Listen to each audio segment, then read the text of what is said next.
हरे कृष्ण। दंडवत प्रणाम समस्त भक्तवृंद चरणे। ओम नमो भगवते वासुदेवाय। ओम नमो भगवते वासुदेवाय। ओम नमो भगवते वासुदेवाय। नारायणं नमस्कृतं नरं चैव नरोत्तमं देवीं सरस्वतीं व्यासं ततो जयमुदीरये। नष्टप्रायेषु अभद्रेषु नित्यं भागवतो सेवया भागवतिरुत्तम श्लोके भक्तिर्भवति नैष्ठिकी। मुखं करोति वाचालं पंगुलं लंघयति यत्कृपातमहं वन्दे शीघ्रदिनतारिणं परमानन्दमाधवं श्रीचैतन्यईश्वरम्। गुरवे गौरचन्द्राय राधिकाय तदालये कृष्णाय कृष्णभक्ताय तद्भक्ताय नमो नमः। तमादिदेवं करुणानिधानं तमालवन्नं श्रीदवतारम् अपार संसार समुद्र सेतु भजामहं भागवत स्वरूपम्। व्यासाय विष्णुरूपाय व्यासरूपाय विष्णवे नमो वै ब्रह्म विधाय वैशिष्टाय नमो नमो। नमस्तस्तु व्यास विशाल बुद्धे फुल्लारविन्दाय तपत्र नेत्र जनतया भारत तैल पुण्य प्रज्वलित ज्ञानमयं प्रदीपः। जय श्री कृष्ण चैतन्य प्रभु नित्यानंद श्री अद्वैत गदाधर शिवासादि गौर भक्तवृंद। हरे कृष्ण कृष्ण कृष्ण हरे हरे हरे राम राम राम हरे हरे।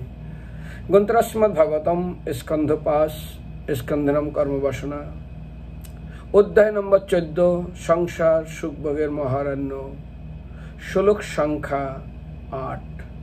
आज আমরা 8 নম্বর শ্লোক থেকে পাঠ করব। এই শ্লোকে আমরা বিশেষ করে সংসার আসল রূপ কি সেই বিষয়ে অত্যন্ত বিস্তারিত আলোচনা করব।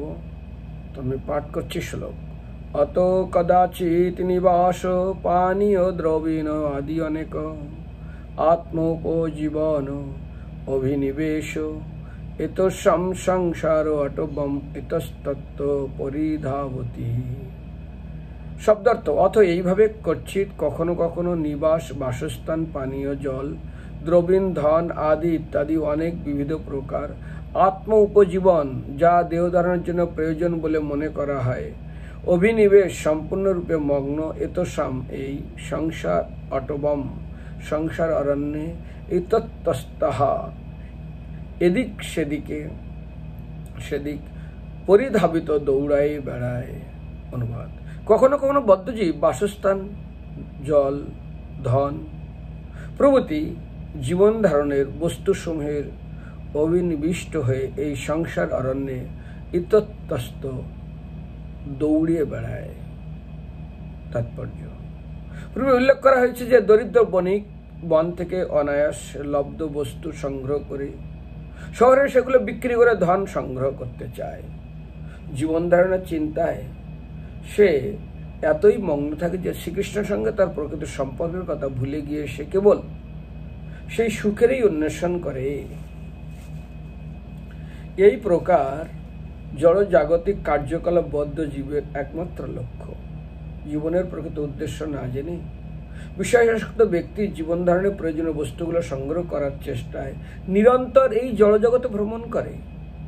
আবশ্যক বস্তুগুলো যথেষ্ট পরিমাণে প্রাপ্ত হওয়ার সত্ত্বেও জীবনের প্রকৃত উদ্দেশ্য না জানার ফলে সে কৃত্রিম আবশ্যক বস্তু উৎপাদন করে সেগুলোর বন্ধনে আবদ্ধ থেকে অধিকতর জড়িয়ে পড়ে। সে এমন এক মানসিক পরিস্থিতির সৃষ্টি করে যাতে তার অধিক থেকে অধিক সুখ সৌন্দর্য প্রয়োজন হয়।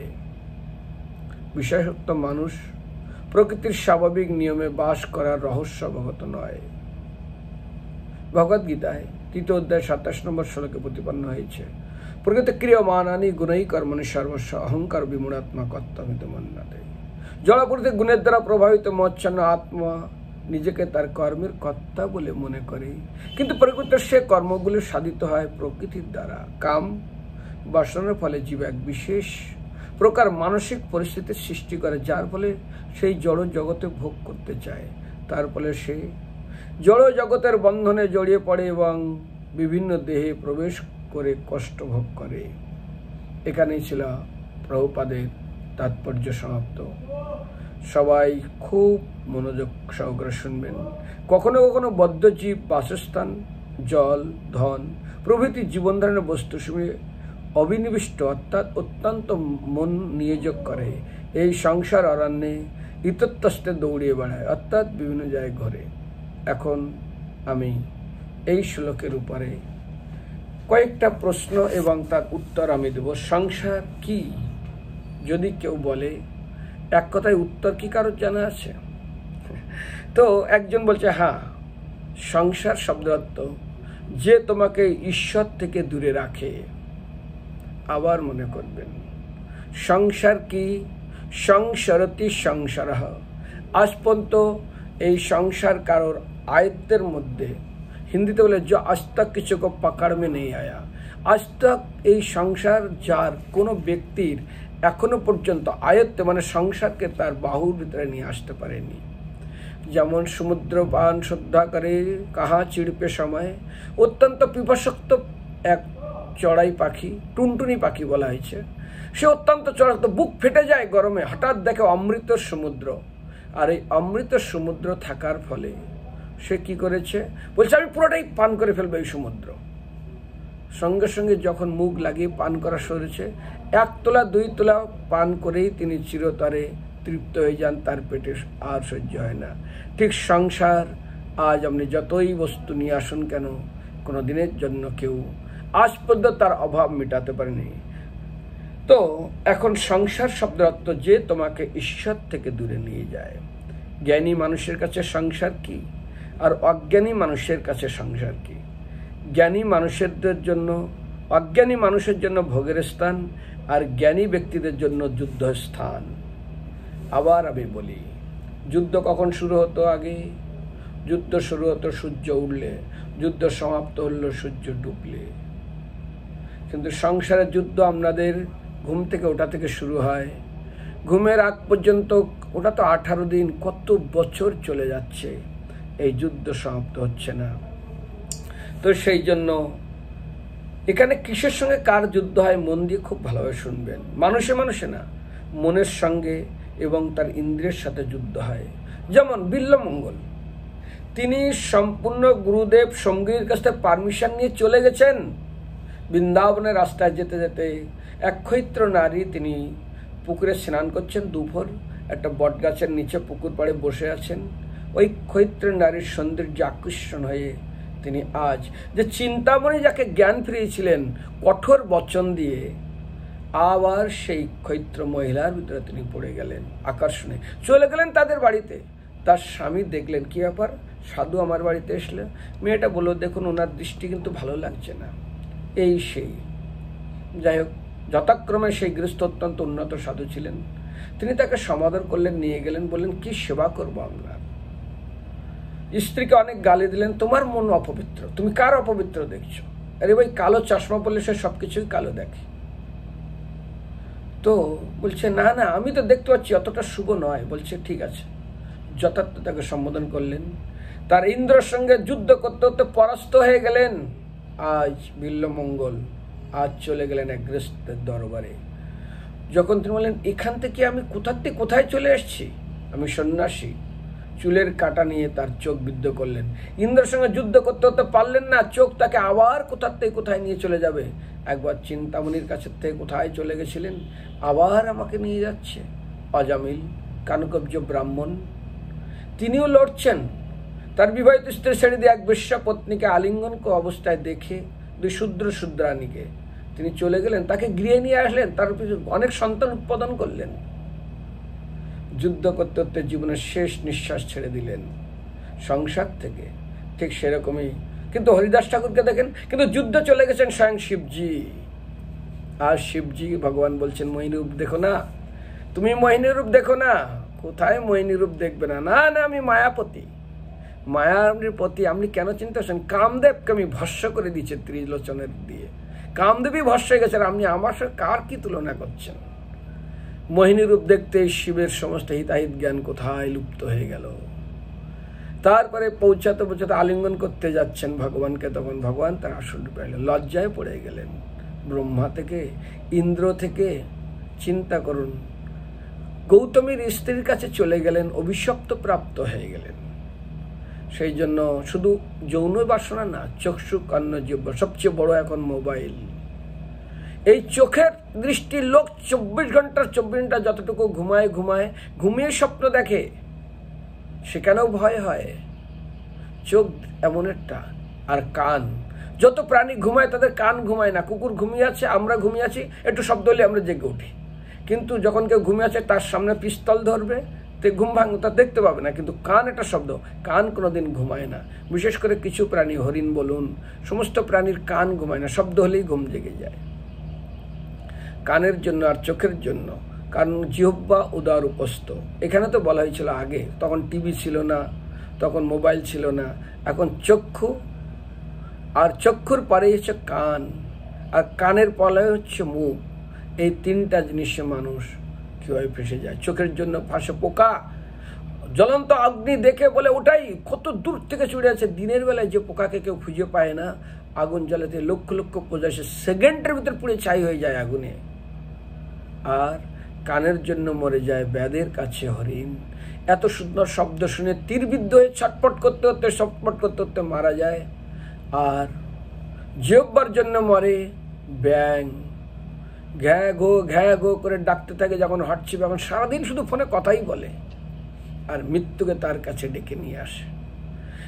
সব জানে না এখানে ব্যাং আছে, কিন্তু শব্দরূপী ভাইব্রেশন যখন কানের ব্যাঙের কাছে, সাপের কাছে পৌঁছায়, তাকে চিরগ্রাস করে নেয়। তার শব্দ কোথা থেকে, আগে কি শব্দ থাকে, পরে তার একটা শব্দ সম্পূর্ণ অন্যরকম হয়ে যায়। সবাই মিউট করবেন, হ্যাঁ, শব্দ হচ্ছে। তো সেই জন্য অত্যন্ত মনোযোগ সহকারে শ্রবণ করবেন। আজ ইন্দ্রের সঙ্গে মনের সঙ্গে যুদ্ধকে বলা হয়েছে সংসার যুদ্ধ। চিন্তা করুন, এত মহান থেকে মন কই। এদিকে যদি হরিদাস ঠাকুরের সঙ্গে তুলনা করা হয়, মায়াদেবী 3 দিন তার কাছে চলে গেছেন যুদ্ধ করার জন্য। ভগবান নরনারায়ণ সে তপস্যা করছেন, ইন্দ্র তার তপস্যা ভঙ্গ করার জন্য তিনি মেনকা থেকে শুরু করে কাদেরকে পৌঁছালেন। কিন্তু সেখানে এই পৃথিবীতে একমাত্র নরনারায়ণ ঋষি ছাড়া কেউ এই ভগবানের মায়াশক্তি এবং ইন্দ্রের প্রলোভন থেকে কেউ মুক্ত হতে পারেনি। সেই জন্য আজ মহাপ্রভু বলেছিলেন, ভালো না খাইবে ভালো না পরিবে। ষড়গোস্বামী যখন বৃন্দাবনে গেছিলেন, তারা কিভাবে বাস করবেন, কিভাবে সাধু জীবন করবেন, যেমন ওষুধ খেলে তার পথ্য থাকে, ঠিক আজ আধ্যাত্মিক জীবনে আসার পরে বৈষ্ণব সদাচার, আর তার সঙ্গে থাকে বৈষ্ণবদের অনুশাসন, পথ্য এবং ওষুধ খাওয়ার নিয়ম অবশ্যই মেনে রাখতে হয়। তো সেই জন্য আজ আমাদের যুদ্ধ প্রত্যেকটা পরিবারে, প্রত্যেকটা জায়গায় কিসের যুদ্ধ হচ্ছে? মনের সঙ্গে ইন্দ্রের যুদ্ধ। একাদশী করেছি, সেই বানরের মতন হাতে কলা রেখে দিয়েছে। আজ ধীরে ধীরে সবাই কবলিত হচ্ছে। বিশেষ করে চোখ ইন্দ্রকে, সবচেয়ে লোককে ব্যতিব্যস্ত করছে। ঘুমানোর পরেও স্বপ্ন দেখে চোখ, এবং বিভিন্ন রকমের শারীরিক তার ভিতরে উৎপীড়ন দেখা যায়, ভয়ের আদি। সেই জন্য শাস্ত্রে বলছে, অত্যন্ত মহান দিয়ে শুনবেন কি বলছে। কাম ক্রোধ আদি রূপ হিংস্র জন্তুপূর্ণ গভীর সংসার অরণ্য প্রবেশের দ্বার অনেক আছে। সংসারের ভিতরে কারা আছে হিংস্র প্রাণী? তারা কাম ক্রোধ হিংসা দেশ বিদ্বেষ, এরখানে প্রবেশ করার দ্বার অনেক আছে। যেমন জেলখানায় প্রবেশ করা যায়, বেরোনো যায় না, বেরোতে গেলে অনেক নিয়ম কানুন। ঠিক তদ্রূপ যখন বর্ষি মাছ খেয়ে নেয়, দেখতে পায় না ওর ভিতরে লোহার কাঁটা আছে, খাওয়ার পরে যখন আটকে যায়, হাজার চেষ্টা করে আর বেরোতে পারে না। ঠিক সেরকম এই সংসার রূপ ভোগের বস্তুতে মাছ যেমন বর্ষিকে খেয়ে নেয় চারা দেখে, ভোগ রূপ বস্তু দেখে চক্ষু দৃষ্টি, নাসিকা ঘ্রাণ, জিহ্বা স্বাদ, কান শ্রবণ, ত্বক স্পর্শ। কি বলেছিলাম? কুরঙ্গ ভিরঙ্গ মাতঙ্গ পঞ্চে পঞ্চে প্রমাতে জন অন্নাতে। কানের জন্য হরিণ মারা যায়, চোখের জন্য পোকা মারা যায়, পতঙ্গ, ভৃঙ্গ, নাকের জন্য ভৃঙ্গ মানে ভ্রমর মারা যায়। বলেছিলাম পদ্ম ফুল যখন ফোটে তখন গন্ধ হয়, দিনের বেলায় পদ্ম ফুল ফুটে, রাত্রে বন্ধ হয়ে যায়, আর ঘ্রাণ নিতে নিতে রাস্তায় বন্ধ হয়ে যায় রাত্রে সন্ধ্যাবেলা। ভ্রমর বাসকে সিদ্ধ করে দেয়, কিন্তু পদ্ম ফুলের প্রতি মোহ থাকার ফলে, আসক্তি থাকার ফলে দম আটকে মারা যায়। ঠিক নাকের জন্য আর স্পর্শের জন্য হাতি চির দাসত্বে পরিণত হয়। সেই জন্য এখানে প্রবেশের দ্বার অনেক আছে, কিন্তু ভগবানের স্মরণ ব্যতীত আজ পর্যন্ত কেউ এখান থেকে বেরিয়ে আসতে পারেনি। সংসারকে বলা হয়েছে শয়তানের দোকান। হয়তো আপনারা বলবেন, প্রভু শয়তানের দোকান কেন সংসারকে বলা হয়েছে? আমি সংসারকে পরীক্ষালয়, নাগালয়, শয়তানের দোকান এগুলো কেন বলছি? কারণ এগুলো আপনার ভক্তিরূপী সম্পদকে চুরি করে নেয়। সেই জন্য আজ শাস্ত্রে বলছে সাবধান থেকো, এই সংসার শয়তানের দোকান। ভুল করেও এই দোকানে কোনো জিনিসের উপরে মনোযোগ করবে না, তাহলে শয়তান পিছনে পড়ে সেই দ্রব্যের বদলে ধর্মরূপী এবং তোমার জীবনের সবচেয়ে মূল্যবান সময়রূপী ধনকে কেড়ে নেবে। অর্থাৎ সংসারটি মায়ার দ্বারা রচিত, বিভিন্ন ভোগের বস্তুর দ্বারা ঈশ্বরকে ভুলে রাখাই হচ্ছে মহামায়ার কাজ। তোমার সামনে ভোগের বস্তু দিয়ে যেমন এখনকার বাচ্চাদের মোবাইল দিয়ে সবকিছু ভুলিয়ে দেয়, ঠিক সেরকমই। সেই কারণ সাবধান, নশ্বর বস্তু কখনো স্থায়ী সুখ প্রদান করতে পারে না, পরিণামে দুঃখই প্রদান করে। এই জন্য এই শয়তানের দোকানে যদি কেউ প্রবেশ করে, যেমন বলেছিলাম, দুধ রয়ে গেছে পাত্র, হঠাৎ ভুল করে আপনি বুঝতে না পেরে জলের পাত্রে জল না ঢেলে দুধের পাত্রে জল ঢেলে দিয়েছেন, আর যেই মাত্র দুধের পাত্রে জল ঢেলে দিয়েছেন সাথে সাথে সেকেন্ডের মধ্যে দুধ আর জল মিশে গেছে। আলাদা করুন। অনেক কষ্ট জ্বালিয়ে জ্বালিয়ে জ্বালিয়ে জ্বালিয়ে জলকে শোষণ করতে হয়। ঠিক সংসার রূপ এই জলের পাত্রে ভগবত ভক্তি রূপ, অর্থাৎ মন, তুমি কৃষ্ণ বুঝে ভগবানের চিন্তা না করে সংসার চিন্তা রূপ জল ফেলে দিলে বেরোতে পারবে না ভাই, আজ পর্যন্ত কেউ পারেন। এই জন্য বিভিন্ন ভোগের বস্তু দ্বারা ঈশ্বরকে ভুলে রাখা মহামায়ার কার্য। সেই কারণ নশ্বর বস্তু কখনো মানুষকে স্থায়ী সুখ দিতে পারে না। যেমন সিটি গোল্ড, যতই গোল্ড দেখান কিছুদিন পরে রং পাল্টে যাবে, পরিণামে দুঃখে প্রদান করে। মোহবশত মিথ্যাকে আশ্রয় করিয়া লোভ পরতন্ত্র হইলে তার বিনিময়ে ধর্মরূপী ধন মায়া হরণ করে নেবে। এর সবচেয়ে বড় সমস্যা এই সংসার জীবনে প্রবেশ করার একমাত্র লোভ হচ্ছে, মাছকে দেখানো হচ্ছে, বড়শি দেখানো হয়নি, চারা খাবার, এবং লোভের বশবর্ত তিনি কিভাবে আটকে গেলেন। সেই লোভ কত ভয়াবহ বস্তু, সেটা নিয়ে আমি আজ আলোচনা করব। সেই জন্য সংসারকে শুধু বলা হয়নি, যেমন আমি এখানে বললাম শয়তানের দোকান না, লোভকে বলা হয়েছে সমুদ্র, সংসারকে বলা হয়েছে সমুদ্র। সংসারকে কেন সমুদ্র বলা হয়েছে সেটাও আপনারা মনোযোগ সহকারে শ্রবণ করবেন। সংসার জলরূপ দুগ্ধ, সংসার জলে মনরূপ দুগ্ধ ফেলিয়া দেওয়া হইলে জল হইতে দুগ্ধ তুলিয়া লওয়া কঠিন। সংসারকে সমুদ্র বলেছে, কারণ সমুদ্রের যেমন কোনো কুল কিনারা দেখা যায় না, ঠিক তেমনি মৃত্যুর পূর্ব মুহূর্ত পর্যন্ত সংসারের কর্তব্যের আজ পর্যন্ত কোনোদিন সমাধান হয় না। যেমন সমুদ্রের ঢেউ গুণে কেউ সমাপ্ত করতে পারে না, সংসারের কর্তব্য আজ পর্যন্ত কেউ সমাপ্ত করতে পারেনি। এখন সেই সংসার সমুদ্রে মনরূপ দুগ্ধকে ফেলিবার পূর্বে বিধিত বিধান তাকে বিবেক এবং বৈরাগ্য রূপ মাখনে পরিণত করা হইলে তাহলে আর কি হবে না, সেই মাখনকে জলে আর মিশাতে পারবে না। অর্থাৎ ত্যাগের জন্য বিষয় ভোগ এই চিন্তার দ্বারায় প্রতিষ্ঠিত হইলে সংসার জলরূপ, জলে মনরূপ মাখন ফেলিয়া দেওয়া হইলে তখন সংসার জলে মন একাকার হওয়ার কারো সম্ভাবনা থাকবে না। দুধ থেকে যদি মাখনটা তৈরি করে আমি জলের উপর ফেলে দিই তাহলে আর হবে না। ঠিক সেই জন্য এখানে বলছেন সংসারকে সমুদ্র কেন? সমুদ্রে কুল কিনেরা থাকে না, ঠিক সংসারে আজ পর্যন্ত কোনো কেউ কুল কিনেরা পায়নি। কিসের? তার কর্তব্যের। হাজারো একটার পর একটা তার কর্তব্য চলে আসে, এরপর ঠিক সমুদ্র যেমন একটার পর একটা ঢেউ আসে, কেউ গুণে শেষ করতে পারে না।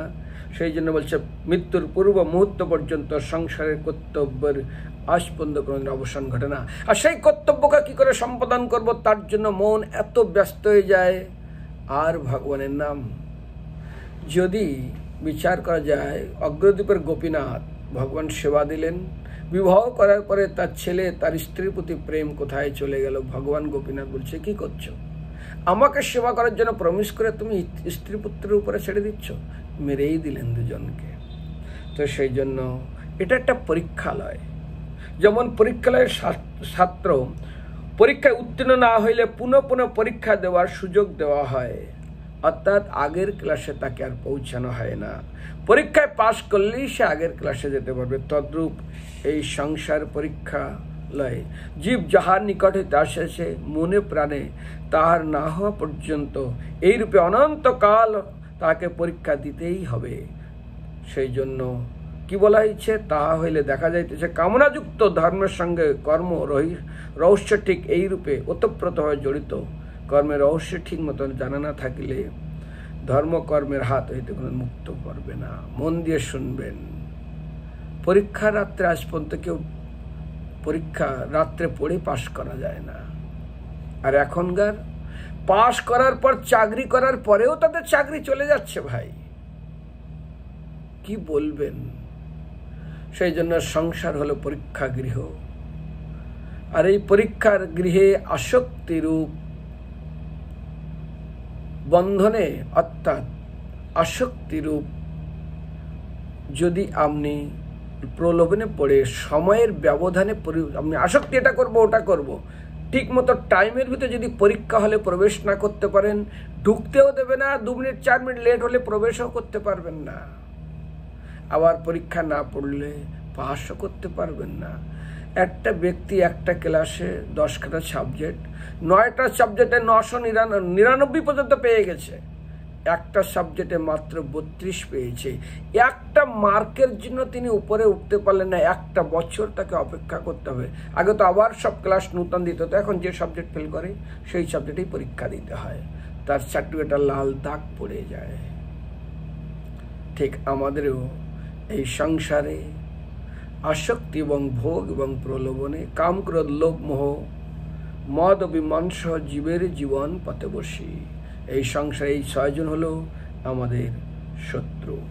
সেই জন্য অত্যন্ত সাবধান সহকারে এই পরীক্ষালয় থেকে আমাদেরকে উত্তীর্ণ হতে হবে। তার জন্য অত্যন্ত মনোযোগ সহকারে পড়তে হবে। জীবনে প্রয়োজনীয় বস্তু প্রাপ্তির পরেও আমরা অনেক কিছু পেয়েছি। আমি বলি না, এক সময় আমার জীবনে কি ছিল, মাটির ঘরে থাকতাম, পুকুরে স্নান করতাম, বাথরুম টয়লেটও ছিল না, মাঠে গিয়ে আমরা শৌচক্রিয়াদি করতাম। আজ আমার রাজার মতো ঐশ্বর্য।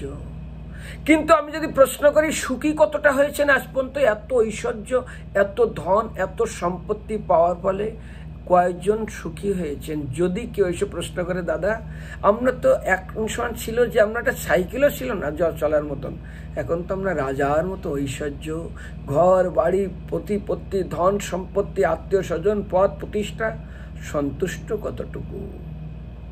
কি উত্তর দিবেন? আজ জীবনে কতটুকু সুখী হতে পেরেছেন? কতটুকু শান্তি মনের ভিতরে আনতে পেরেছেন? এই সুখ এবং শান্তির উপরে আমি অনেকগুলো ক্লাস দিয়েছিলাম। শান্তি এবং সুখ চিরতরে কখন বিদায় নেয়। তো যাই হোক, তো আজ আমাদের জীবনে যেমন বলেছিলাম না, যারা ভক্ত তাদের জন্য বিয়ে বাড়িতে যাচ্ছে, ভক্তি সিদ্ধান্ত প্রভুপাদ গল্প বলছেন। বিয়ে বাড়িতে যাচ্ছেন, তার লগ্ন আছে, তখন লোক নৌকায় করে যেতেন। তো এক গ্রাম থেকে এক গ্রাম নৌকা সবাই উঠেছেন। নৌকা ছেড়ে দিয়েছে অন্ধকার রাত্রে, নৌকা বাঁধা ছিল উপরে গাছের সাথে দড়ি, উঠে নৌকা ঠেলে দিয়েছে। নৌকা বেশ কিছু দূর চলে গেছে, অন্ধকার রাত্র। তারপরে নৌকা বাঁধছে, পৌঁছাতে পারছে না। সকালে উঠে দেখে যেখানকার নৌকা সেখানেই রয়ে গেছে, একটু দূরে, মানে দড়ি থেকে ছড়ে দেওয়ার পরে খুব রেগে গেছে। বিবাহ লগ্ন চলে গেলে এত খরচপাতি, এত কিছু করা হয়েছে, তারা আমাদের অপেক্ষা করছে, মেয়েরা সেজে বসেছে, ছেলে পার্টিতে যাচ্ছে তো বিবাহ করতে। আর সকালে ভোরবেলা দেখে যেখানকার নৌকা সেখানে তীর থেকে একটু দূরে গিয়ে আটকে আছে। কি ব্যাপার? হা হা হা, নোঙর উঠানো হয়নি।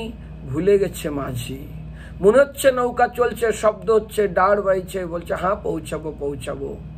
এখন লগন তো চলে গেছে, কি করবে? যেখানকার নৌকা সেখানে, মাঝিকে ধরে পিটালে কি কাজ হবে?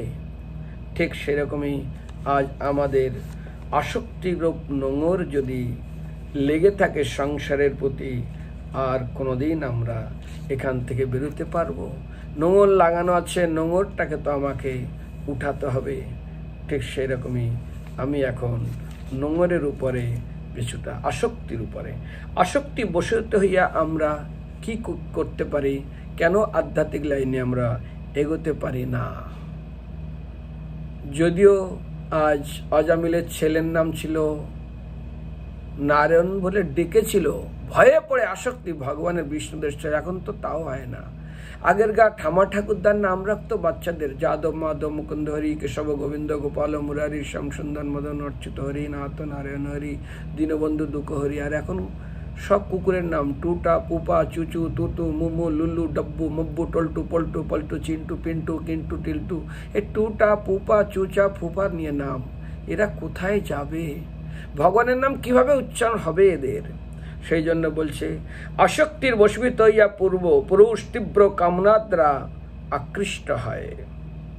এই তীব্র কামনা হইতে মানুষের ভোগের প্রতি স্পৃহা জাগে, তারপর সে ভোগের তৃষ্ণা উত্তর উত্তর বাড়তে থাকে।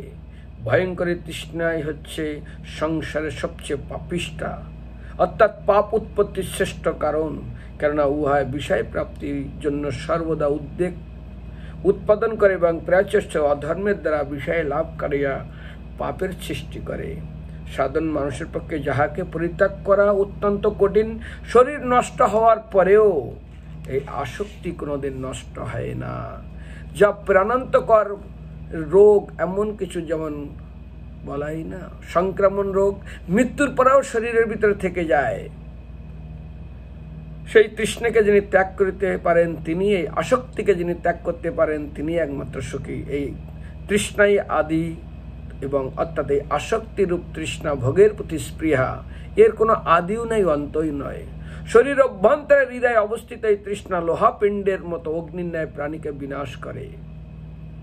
সেই জন্য আজ আমরা যেমন ব্যতীত অগ্নির দ্বারা বনের বৃক্ষসমূহ নাশ প্রাপ্ত হয়, তেমনি অসংযত পুরুষ নিজ দেহের সহিত উৎপন্ন লোভের দ্বারা বিনাশ প্রাপ্ত হয়। আসক্তির পরে যেমন কোনো কিছু জিনিস দেখেছে, আমার এটা লাগবে, এটা লাগবে, আমাকে কিনতে হবে, এই মোবাইল আমার চলে না, এর থেকে বড় মোবাইল, এইটাই আমার কিনতে হবে, এই করতে হবে। আর প্রাপ্তির জন্য কত কি করতে হয়, এটা অত্যন্ত বড় মাহাত্ম্যপূর্ণ জিনিস। সেই জন্য আসক্তি বশীভূত হইয়া, যেমন লোক যখন নেশা করে, নেশার মতো কথা বলে, ঠিক মানুষ অত্যন্ত কামনার প্রতি, অত্যন্ত কিছু প্রাপ্তি ভোগের প্রতি কামনা বাসনা তার হৃদয়ে অত্যন্ত জাগৃত হয়। আর সেই কামনা বাসনা এক ধরনের তৃষ্ণা, চাই, আমার এটা লাগবেই। আর তৃষ্ণা দিন দিন বৃদ্ধি পেতে থাকে। যেমন প্রাণী মাত্রায় মৃত্যু ভয়ে সর্বদা ভীত থাকে, তেমনি বৃত্তশালী ব্যক্তি রাজা, জল, অগ্নি, চোর এবং আত্মীয় স্বজন থেকে সর্বদা ধন অপহরণের জন্য সব সময় তারা উদ্বিগ্ন থাকে। তাছাড়া সর্বোপায়ে অর্থাগমনে মনের মোহবন্ধক প্রাপ্য নির্ণয় করেছেন। তো সেই জন্য আমাদের বিশেষ করে এই আসক্তি অর্থাৎ এমন একটা ভাইরাস, আসক্তি এমন একটা সংক্রমণ রোগ, এটা হৃদয়ের ভিতরে পুষতে পুষতে হৃদয়কে ভক্তি কোথায় সমাপ্ত এবং শেষ করে দেয়। সেই জন্য আসক্তি থেকে যতদিন পর্যন্ত মুক্ত, আসক্তি আমরা মুক্ত না হতে পারবো, ততদিন পর্যন্ত এখান থেকে বিদায় নিতে আমরা কতটা পারবো তা আমরা জানি না। সেই জন্য বলছে শাস্ত্রে খুব সুন্দর দৃষ্টান্ত দিয়েছে, গাছের গুড়ি মোটা না হওয়া পর্যন্ত জীব জন্তু হইতে যেমন নিরাপত্তা লাভ হয় না, তাহার জন্য প্রথমে সুদৃঢ় বেষ্টনরূপী অর্থাৎ বেড়া দিতে হয়। তদ্রূপ মনের সৎ চিন্তা সঙ্গ বেষ্টনের দ্বারা অবস্থান দেওয়া উচিত, নাইলে নিরাপদ থাকে যেন যে কোনো মুহূর্তে বিপদ টেনে নিয়ে চলে যেতে পারে। সেই জন্য ভগবত ভক্ত যারা, তাদের জন্য অত্যন্ত সাবধান বাণী করাইছে। আসক্তি আর লোভ যেমন সূর্য আর সূর্যের রশ্মি, জল আর তরলতা আগুন আর তাপ ওতপ্রোতভাবে জড়িত। সেই জন্য এই ভোগের মূল কারণ, ভোগ করার উপরে তারা হলো আগে লোভ। লোভ কি জিনিস সেখানে প্রশ্ন করেছিলেন আজ যুধিষ্ঠির মহারাজকে যক্ষ। মানুষ কাহাকে আশ্রয় করিয়া সুখী হয়, আর মানুষ কাকে আশ্রয় করিয়া দুঃখী হয়, আর মানুষ কাকে ত্যাগ করিয়া সুখী হয়? তখন সেই প্রশ্নের উত্তর যুধিষ্ঠির মহারাজ বলছেন, মানুষ লোভকে ত্যাগ করিয়া সুখী হন। লোভাতুর ব্যক্তির হৃদয় সবসময় লোভনীয় বস্তুর প্রতি আকৃষ্ট থাকায় তা পাওয়ার ইচ্ছা তার হৃদয়ে সবসময় জাগে। কোথায়? হৃদয়ে অবস্থান করে। কিভাবে পাবো? সেই কারণে তার শয়নে, তার স্বপনে, তার জাগরণে হৃদয়ে শান্তি থাকে না। লোভনীয় বস্তু না পাইলে অথবা পাইলে আরো অধিক কি করে পাইব তার ইচ্ছা জাগ্রত থাকে। সেই লোভী ব্যক্তি কখনো তৃপ্তি হয় না। যেহেতু লোভ হইতে সকল পাপের সৃষ্টি, পাপ কার্য, লোভ হইতে সব রকমের পাপ তৈরি হয়। যেমন জননী হইতে সন্তান উৎপন্ন হয়, পাপ কার্যের পরিণাম তাকে দুঃখ দিয়া থাকে, আর যে যত পাপ করবে সেই প্রাণী তত দুঃখ পাবে। পাপ কার্য পরিণামে তাকে প্রচুর দুঃখ দিয়া থাকে। কাজেই অনিষ্টকারী লোভকে সর্ববস্তু অসর্ত দুঃখের কারণ জানিয়া বিচারপূর্বক একমাত্র যারা সৎ ব্যক্তি তারা সেটাকে চেষ্টা করে দূরে সরিয়ে রাখার জন্য। আর কিসের জন্য মানুষ স্বর্গে যেতে পারে না? আসক্তির জন্য মানুষ স্বর্গে যেতে পারে না। দুটা উত্তর আমি একটু ব্যাখ্যা করব। জানি না এই শ্লোক অনেক ব্যাখ্যানীয় ব্যাপার আছে। আসক্তি কেমন আর লোভ কেমন, দুটার উপরে সামান্য ব্যাখ্যা করব। কারণ আসক্তির ফলে মানুষ স্বর্গে যেতে পারে না, আর লোভের ফলে মানুষ কোনোদিনের জন্য সুখী হয় না। নদীতে পার হচ্ছেন অনেক লোক একটা নৌকাকে আশ্রয় করে। হঠাৎ নৌকার নিচে ছিদ্র হয়ে গেছে। তো নিচে ছিদ্র হলে উপর থেকে চাপ দিলে জল চুমায় ধীরে ধীরে। সেই নৌকায় অনেক টাকা পয়সা, ধন দৌলত, অনেক লোকজন আছে। আর নৌকাটা এমন এক জায়গায় পৌঁছেছে যে ওখানকে নিচে গিয়ে মাটিটা যে লাগাবে অনেক সময় সে সম্ভব হয় না। এই জন্য নিচে ছিদ্র হলে নিচের থেকে বন্ধ করতে হয়, উপর থেকে বন্ধ করলে হয় না। আর যত বড় ছিদ্র তত তাড়াতাড়ি নৌকা ডুবে যায়। আর যখন নৌকা ডুবে যায়, সেই নৌকার ভিতরে যত ধন সম্পত্তি টাকা পয়সা আছে তারা তো ডুবেই যায়। এমনকি যারা নৌকার ভিতরে আশ্রয় করে মানুষ, গরু, ছাগল, ভেড়া যারা আছে তারাও ডুবে যায়। একদিন সেই নৌকাকে দেখা যায় না, আর নৌকার আশ্রয়ে যারা ছিল কাউকেও দেখা যায় না। সবাই নিস্তব্ধ, শেষ। যেমন আমরা প্লেন দেখি না, ধীরে ধীরে চোখের আড়ালে একবার আকাশে মিলে যায়, আর দেখা যায় না। ঠিক লোভ রূপে ছিদ্র যদি মনুষ্যরূপ তরি, নৌকা নিধম মানলাম, এটা তরি বলা হয়। এই তরি কিংবা নৌকার নিচে যদি লোভ রূপে ছিদ্র দিয়ে কি ঢোকে? জল, অর্থাৎ তৃষ্ণা, আসক্তি রূপী জল ঢোকে। এটা হচ্ছে আরো লাগবে, এটা হচ্ছে আরো লাগবে, এটা হচ্ছে আরো লাগবে। ব্যাস এই করতে হতে লোভ রূপী ছিদ্র দিয়ে আসক্তির ও তৃষ্ণা রূপী ভোগের বস্তুর প্রতি যে লোভ, আসক্তি, পাওয়ার চাহিদা, জল ঢুকে ঢুকে ঢুকে ঢুকে একদিন নৌকাকে ডুবিয়ে দেয়। ভক্তির জীবনকে সমাপ্ত করে দেবে। মনুষ্য জীবন নিধেয় মাল্লম সুলভং সুদলম প্রপল্লং সুকল্পং গুরুকর্ণদ্বারম। যে মনুষ্য জীবন পেয়ে আমি ভগবানের কাছে যাব, সে চিরতরে জলের ভিতরে ডুবে যাবে, আর কোনো দিন পাওয়া যাবে না। আসক্তি কেমন? আসক্তির উপরে অনেক সুন্দর সুন্দর গল্প আছে। একটা ছোট গল্প বলি। লোভের অনেক সুন্দর সুন্দর গল্প আছে, কিন্তু আজ আমার সব টাইম না থাকায়। একবার জিজ্ঞাসা করেছিলেন, পাপ কা বাপ কা নাম ক্যা है? এক ব্রাহ্মণকে এক বেশ্যা জিজ্ঞাসা করেছিলেন। তো ব্রাহ্মণ বলেছিল, পাপ কা বাপ কা নাম है লোভ। প্রমাণ দিয়েছিলেন ওই বেশ্যাকে দিয়ে, এবং পরে ওই বেশ্যা বুঝিয়ে দিয়েছিলেন পাপ কা বাপ কা নাম। ব্রাহ্মণ বললে, দেখো, সে একটা বড় গল্প, আমি ছোটটাই বলি। এক সময় ব্রিটিশ আমলে জেলের ভিতরে কয়েকজন কয়েদিকে ঢুকে দিয়েছেন। কয়েদিরা অত্যন্ত কষ্ট করে জেল থেকে একটা সুড়ঙ্গ করে রাস্তা বের করেছেন, কি করে বেরিয়ে যায়। তারা অনেক কষ্ট করে করে মাটি খুঁড়ে খুঁড়ে মাটি একটা চিকন রাস্তা করেছেন, কোনো রকমের যেন বেরোনো যায়, যেমন ইঁদুরগুলো ঘর করে। তো 3 জন কয়েদি তারা পালানোর চেষ্টা করছেন। প্রথম কয়েদি বেরিয়ে গেছে, দ্বিতীয় কয়েদি বেরিয়ে গেছে। তো তৃতীয় কয়েদির কাছে একটা পানের বাটা, আগে আমি দেখতাম এরকম ছোট পান, পিতলের পানের বাটা থাকতো। তো একজন কয়েদি ওই পানের বাটা নিয়ে এসে সে মুক্ত হয়ে গেছে। তো একজন তার বন্ধুকে দিয়ে যায়।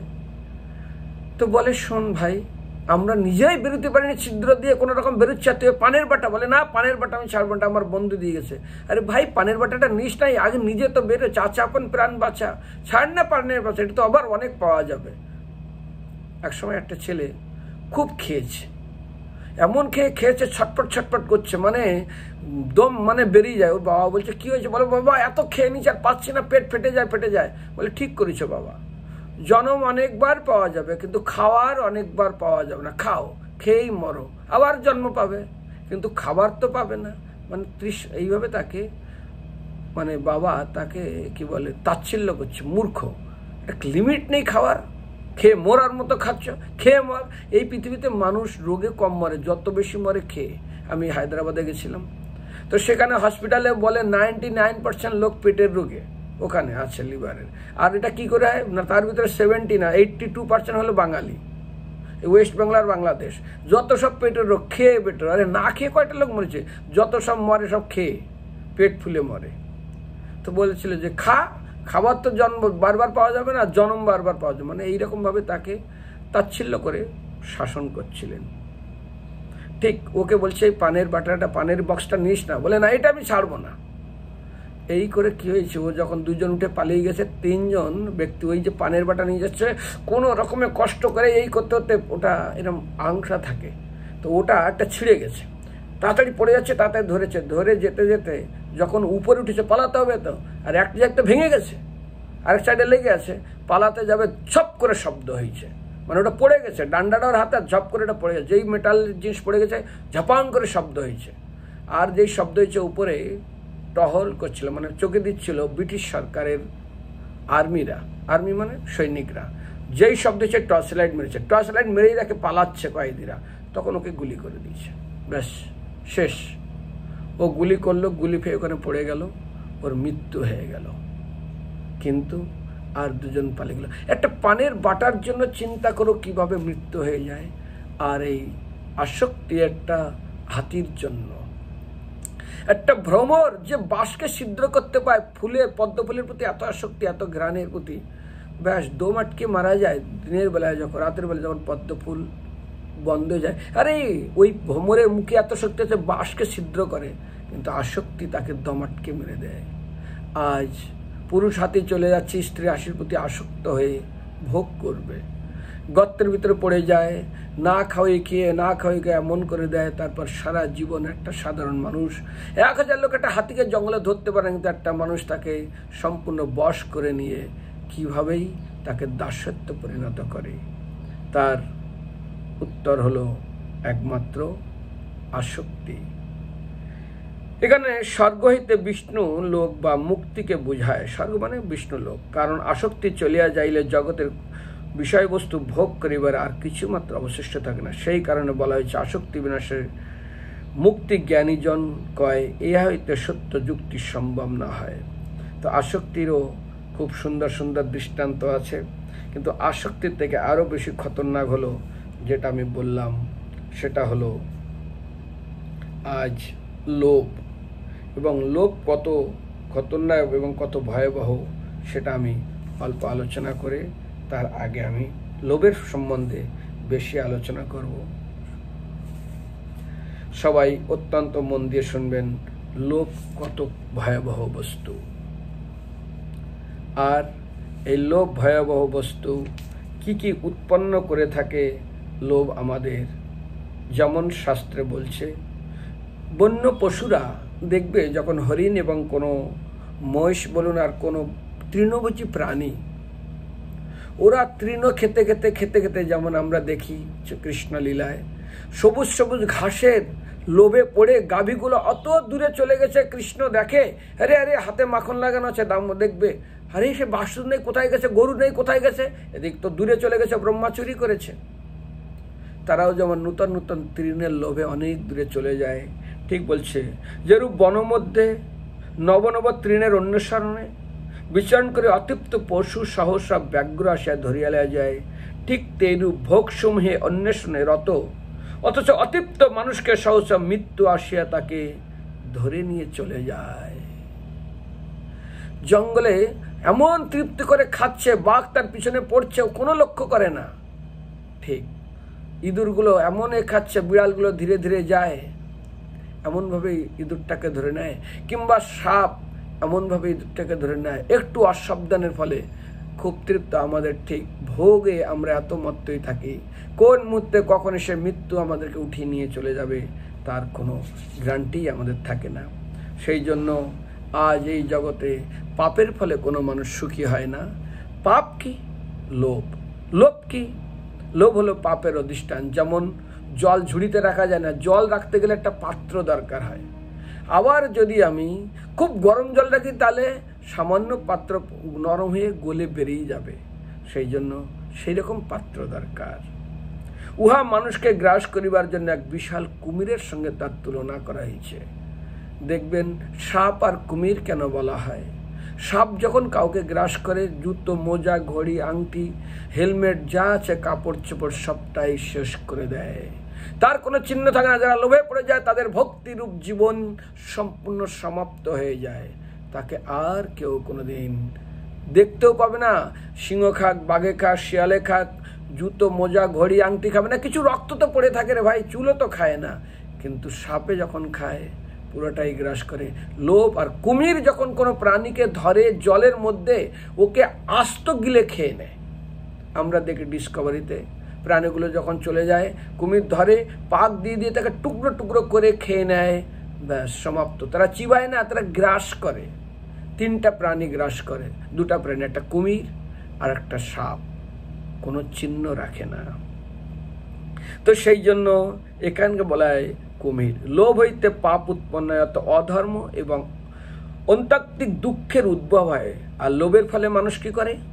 সততা অর্থাৎ চিটিং, ছল কপটতা, এর 2টার প্রধান কারণ। ছল এবং কপটতা এবং সততা, এগুলোর মূল কারণ হলো লোভ।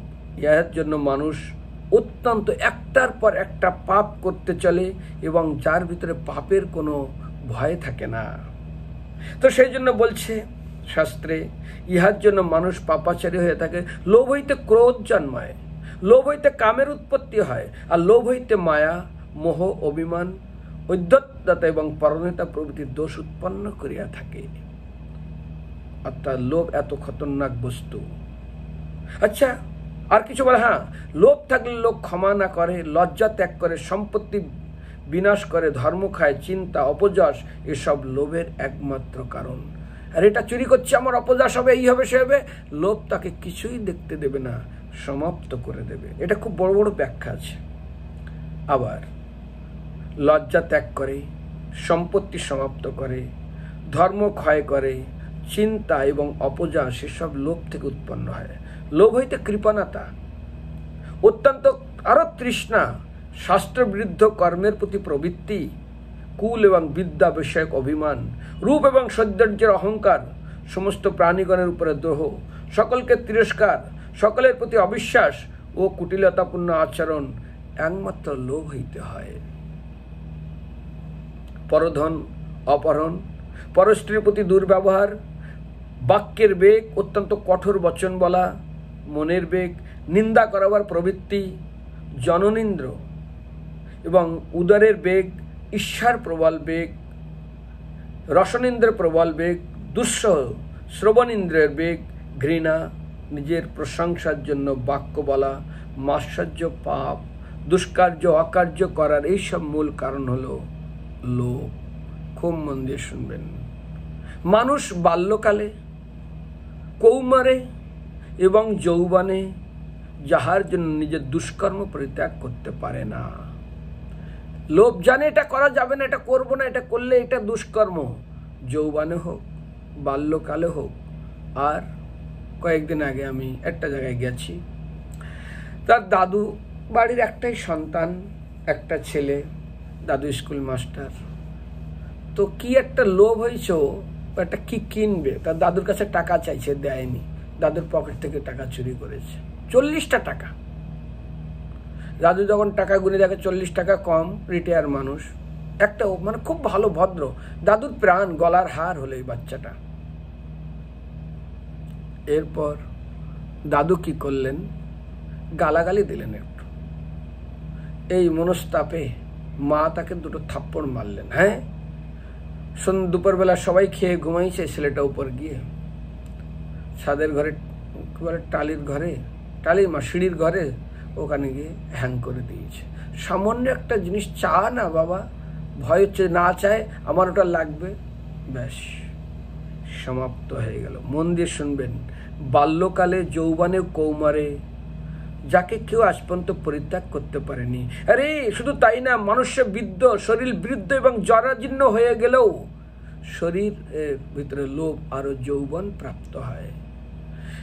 একদম লোভ কোথাতে কতদূর পৌঁছায় শাস্ত্র, যেমন গভীর জলাশয়যুক্ত নদী সকলের মিলনে সমুদ্র পূর্ণ হয়ে ওঠে না, তেমনি সেইরূপ যত পদার্থ লাভ হোক না কেন, উহাতে লোভ কখনো পূর্ণ হয় না। অর্থাৎ বর্ষার সময় চারিদিক থেকে ভরে ভরে নদী, প্লাবন, নদীতে আমরা 1-2 দিন আগে দেখেছি কত বন্যা হলো, কিন্তু যখন এই জলটা সমুদ্রে চলে যায়, সমুদ্রকে সে ভরতে পারে না। ঠিক আপনার জীবনে এই লোভ যখন প্রবেশ করবে, যতই আপনার জীবনের সম্পদ আসুক না কেন, যতই যা পাবেন না কেন, কোনোদিন আপনাকেও কোনোদিন সন্তুষ্ট করতে পারবে না। ক্রোধ লোভ মানুষের কল্যাণের বাধা দেওয়ার জন্য সর্বদা চেষ্টিত থাকে। অতএব পুণ্যশক্তি প্রয়োগপূর্বক এই ক্রোধ এবং লোভকে দমন করতে হবে। ধনকে কিভাবে শাস্ত্রে বলছে, ধন সম্পত্তিকে ক্রোধের হাত থেকে রক্ষা করবে। লালবাবু চলে গেলেন বৃন্দাবনে, জগৎ শেঠের মন্দির আর লালাবাবুর মন্দির তো একটু সোজা, দেয়ালটা একটু বেঁকা হয়েছে, তাই নিয়ে ক্রোধ উৎপন্ন হয়েছে। না, আমার ভিতরে কেন দেয়ালটা আসলো, কেস করে দিয়েছে। আর এই দেয়ালটা সোজা হলে তাহলে একটু ভালো লাগে, ব্যাস ওখানেই যুদ্ধ শুরু হলো, মামলা, লাখ লাখ টাকা উড়িয়ে যাচ্ছে। সেই জন্য ধন সম্পত্তিকে ক্রোধের হাত থেকে রক্ষা করতে হয়। আমার জন্য এটা করেছে, রাখো, ওকে দেখে নিচ্ছি, ব্যাস। একটা কটু বাক্য বললো, ও আমাকে এরকম বললো, কোর্টে কেস ফাইল হয়ে গেল। স্বামী স্ত্রীর ডিভোর্স কেস ফাইল হয়ে গেল। দুজনেই যায়। আমাকে একজন বলল, আমার আর স্বামী স্ত্রীর কেস চলছে, কিন্তু কেসে ওর উকিলের পয়সা স্বামী বলছে আমাকে দিতে হয়। দুজনেই বাড়িতে আছে, একই বাড়িতে থাকে, কেসের দিন দুজনেই যায়, দুজনের 2টা উকিল, এদিকে কাঠ ঘোড়ায় দাঁড়ায় স্বামী, ওদিকে একজন কাঠ ঘোড়ায় দাঁড়ায় স্ত্রী, আর উকিল নিচের থেকে লড়ে। আর দুজনে শুধু ক্রোধের জন্য, তুমি আমার এই করেছো, তোমার একটা প্রমাণ করে ছাড়বো, ব্যাস। একই ঘরে থাকে, একই ঘরে খায়, স্বামী তার সব কিছু বহন করে, তা বাদেও কোর্টে উকিল যে লড়ছে তারও পয়সা দিতে হয়। লে ভাই, হরে কৃষ্ণ, কলিযুগ, এটাই স্বামী স্ত্রী। সেই জন্য ধন সম্পত্তি ক্রোধের আঘাত থেকে বাঁচাতে হয়, আর তপস্যাকে মাৎসর্যের আঘাত থেকে বাঁচাতে হয়। আজ অম্বরীশ মহারাজের সামনে আমার মাথা নিচু করলো, আমি এত বড় মহান ব্যক্তি, দুর্বাসা মুনি, দুর্বের ঘাস খেয়ে থাকি, আমি বিশ্বামিত্র ঋষি, আজ রাজা হরিশ্চন্দ্রের কাছে আমার মাথা নিচু করতে হলো, আমি ওকে দেখে নেব, আমার ব্রহ্মতেজ এবং আমার তপস্যার বল দিয়ে ওকে দেখে নেব। এদিকে অম্বরীশ মহারাজের তপস্যা মাৎসর্য বলে দেখে নেবো, তার মাথা নিচু করতে হবে, আমাকে করতে হবে, ব্যাস। 14 ভুবন ঘুরে আসলো। আজ অম্বরীশ মহারাজের 14 ভুবন ঘুরে আসার পরে দুর্বাসা মুনির তার পিঠে ঠোলা কেটে গেছিল। আর যখন কোথাও যেতে বলছে, কি ব্যাপার আপনার মুখে ঠোলা কেন? গরমে সুদর্শন চক্রে, কি আমাকে মাথা নিচু করতে হচ্ছে এর জন্য? রাগ দেখে নিচ্ছে, আবার তপস্যা করলো 10,000 বছর। তপস্যা করার পরে ভগবান দর্শন দিয়ে বলছে, কি ব্যাপার? বলে, আপনি এই দুর্বাসা, এই অম্বরীশ আমার মাথা নিচু করে দিয়েছে, আমি এত বড় ব্রহ্মতেজী, এত বড় ব্রহ্মচারী ব্যক্তি, আমি দুর্বার ঘাস খেতে, ওর জন্য আরো 10,000 বার এই জগতে জন্মগ্রহণ করতে হয়। ভগবান বললো, না না না, আমার জন্মগ্রহণ মানে ভক্তের 1000 জন্মগ্রহণ, আমি জন্মগ্রহণ করবো কিন্তু আসবে না। বলে, কিসের জন্য তুমি তপস্যা করছো? দেখুন, মাৎসর্যের ফলে তপস্যা নষ্ট হয়। যাই হোক, আজ কোথায় চলে গেল বিশ্বামিত্র ঋষির সমস্ত তার এত বড় পদ, কিন্তু আজ রাজা হরিশ্চন্দ্রের কাছে তার মাথা নিচু হতে হলো। সেই জন্য মার্শাজের আঘাত থেকে তপস্যাকে রক্ষা করতে হয়, আর বিদ্যাকে মান অপমান হইতে বিদ্যাকে রক্ষা করতে হয়। সেই জন্য বিদ্যা মান অপমান মানে এখনকার মান অপমান কি জিনিস হয় সেটা যাদেরকে কোনো সময় ভারী, যেমন কোনো একটা মহিলাকে স্বামী অন্যায় করেনি, যদি বাড়িতে মানে গৃহে আছে, ঘরের ভিতরে দুটো থাপ্পড় মেরে দেয়, একটু গালি দেয়, কেউ নেই, কষ্ট হবে, আমি অন্যায় করিনি, আমাকে এইভাবে দোষারোপ করলো। ধরো কিছু টাকা চুরি হয়ে গেল, কেউ নিয়ে গেছে, স্ত্রী নেয়নি কিংবা হারিয়ে গেছে, কোথায় ভুলে গেছে, ওই থাপ্পড়টা যদি বাড়ির সামনে সবার সামনে বলে চোর এবং দুটো থাপ্পড় মারে, বাড়ির পরিবারের ওর আরও বেশি লাগবে। আর একই থাপ্পড় যদি ওই স্ত্রীটা তার বাবার বাড়িতে গিয়ে এইভাবে গালি দিয়ে এরকম টাকা চুরি করেছে, করেনি, অন্য কেউ করেছে, গালি দেয় আর থাপ্পড় দেয়, ওখানেই সুইসাইড করে নেবে। ঠিক সেরকমই বলা হয়েছে অপমান কত, বিদ্যাকে মান এবং অপমান থেকে। যেমন আপনারা জানেন কি জানেন, জগন্নাথী মাধব দাস জগন্নাথপুরীতে আর এক দিগ্বিজয়ী পণ্ডিত তারা এসেছিলেন, তর্কে তিনি হারিয়ে যান। ঠিক যেমন কেশব কাশ্মীর কাছে মহাপ্রভু হেরে যান, মহাপ্রভুর কাছে কেশব কাশ্মীর হেরে যান, তিনি এত অপমান হলেন, তিনি সরাসরি বলেন আপনি কেন ছোট বাচ্চার কাছে আমার অপমান করালেন, এর থেকে মৃত্যু কেন আমাকে দেননি? তখন বলছে ও ছোট ব্যক্তি না, ও স্বয়ং আমার প্রভু।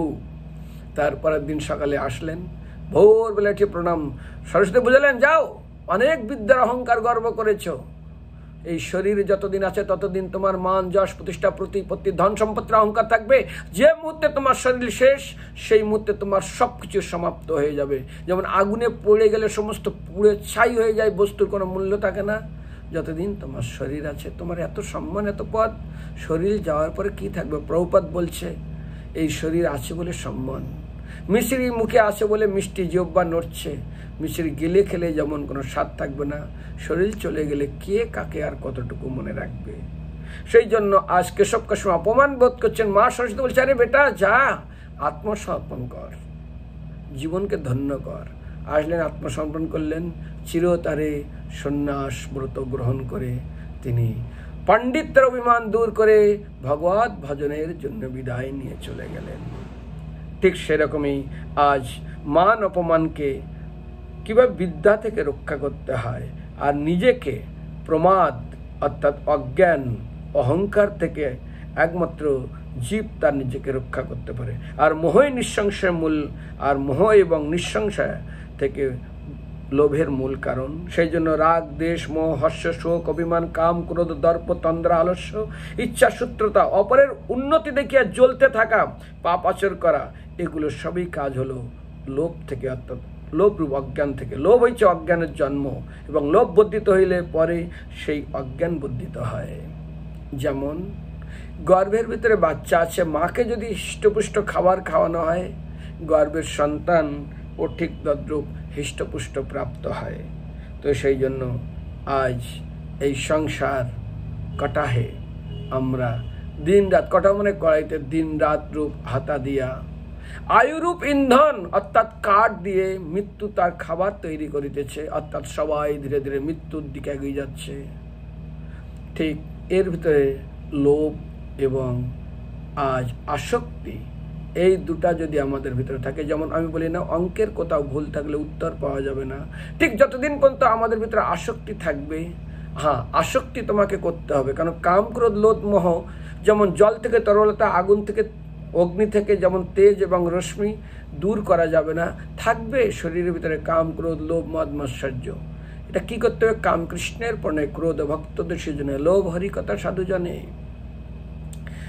আর মোহ ইষ্টবিনে, মোহ হওয়া উচিত, লোক কেউ মারা গেলে, আমাকে ছেড়ে চলে গেলে, আমার সম্পদ নিয়ে গেল, তার জন্য অত্যন্ত দুঃখ করে, মনের ভিতরে বিষাদ আসবে। আমি এতদিন ধরে ভগবানের ভক্তি করছি, এত বছর কাটিয়ে দিয়েছি, কতটুকু ভগবানের প্রতি আমি চোখের জল ফেলেছি, কতটুকু আমার নাতিপুতির জন্য মোহে পড়ে কত চোখের জল ফেলেছি, অপমান করেছে তার জন্য কত কষ্ট পেয়েছি, ভগবানের জন্য 84 লক্ষ জন্ম ভ্রমণ করতে করতে আজ পর্যন্ত আমি ভগবানের কাছে যেতে পারলাম না। এতদিন আমার জীবন চলে গেল, আর আমি এতদিন জীবন চলে যাওয়ার পরেও আমি আজ কি করতে পারলাম না, না কতটুকু ভগবানের প্রতি এগুলাম। সারা বছর পড়ার পরে একটা ছেলে এত টিউশনি করার পরে ঠিক পরীক্ষার আগে একটু অসুস্থ হয়ে গেছে, লিখতে পারলো না, কত কষ্ট হয় বাচ্চাটার। ইস, আমি পরীক্ষা লিখতে পারলাম না। আর তাতে যদি বাচ্চাটা পরীক্ষার গৃহে যাওয়ার আগে রাস্তায় গাড়ি জাম হয়ে গেছিল, যেতে পারেনি, 3-4 মিনিট পরে পৌঁছেছে, তাকে ঢুকতে দেয়নি। সারা বছর এত পড়া, এত টাইম সমাপ্ত। তাতে যদি ওটাই তার জীবনের লাস্ট 36 বছর আয়ু, তার চাকরি এটাই লাস্ট ডেট, এক জায়গায় পরীক্ষা হচ্ছে, ইন্টারভিউ দিতে হবে, তার নাম এসছে, 2 মিনিট পরে গেছে, তাকে আর ঢুকতে দিল না। এই 2 মিনিট তার জন্য কত ইম্পর্টেন্ট। ডাক্তারকে জিজ্ঞাসা করবেন, রুগীকে জিজ্ঞাসা, রুগীর ডাক্তার বলছে 2 মিনিটের ভিতরে ওষুধ যদি না নিয়ে আসতে হবে তোমার রুগী মারা যাবে। আস্তে আস্তে 2 মিনিট পরে আসলো, তখন রুগীর সমাপ্ত হয়ে গেল।